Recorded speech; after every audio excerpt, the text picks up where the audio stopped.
Against the motion on the topic that developed countries are morally responsible for accepting refugees from other countries. First of all, a government is responsible to its people, its citizens, its nation. Contradicting to this fact, a developed country is not at all responsible to the refugees for accepting them in their country.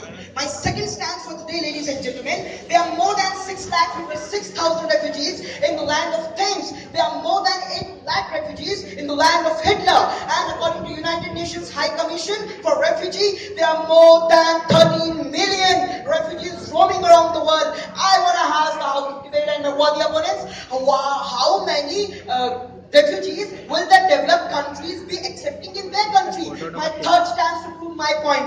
A developed country has become a developed country from a developing country because of the fact that they implement their rules and regulation very strictly. My fourth stance, ladies and gentlemen, a country is not an individual. A country is a bunch of various cultural, economical, and social diversities. For example, a country can have a religion of state, but it cannot physically worship. In the same way, a country's documentation, a country's work, a country's so-called morals may say that they have to accept refugees, may say that they have to help their neighbors, but they cannot physically do so, because why would they lose their hard-earned money to these refugees? Why would they destabilize their economic stability? Why would they destabilize their social and cultural stability? Why would they destabilize their cultural environment, the developmental environment that their developed country's ancestors have made for the present to carry on for the future?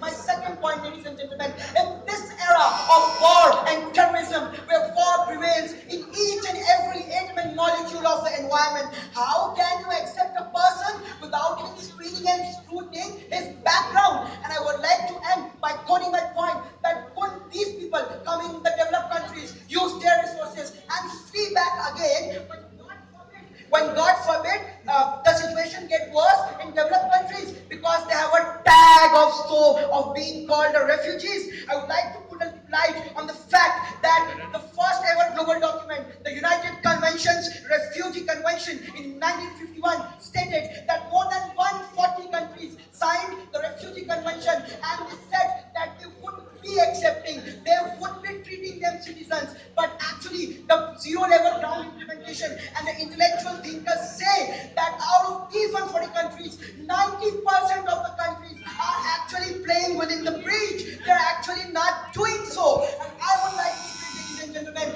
I being a developed country, from a good country, I have to become the best country. From a developed country, I have to become the super developed country. And for this, I'm not at all, whether physically, morally, economically, religiously, responsible for accepting refugees in my country. Because for me, it's my nation, my people, my rules, and my regulation. Developed countries develop because they believe in the fact survival of the fittest. Thank you and have a nice day.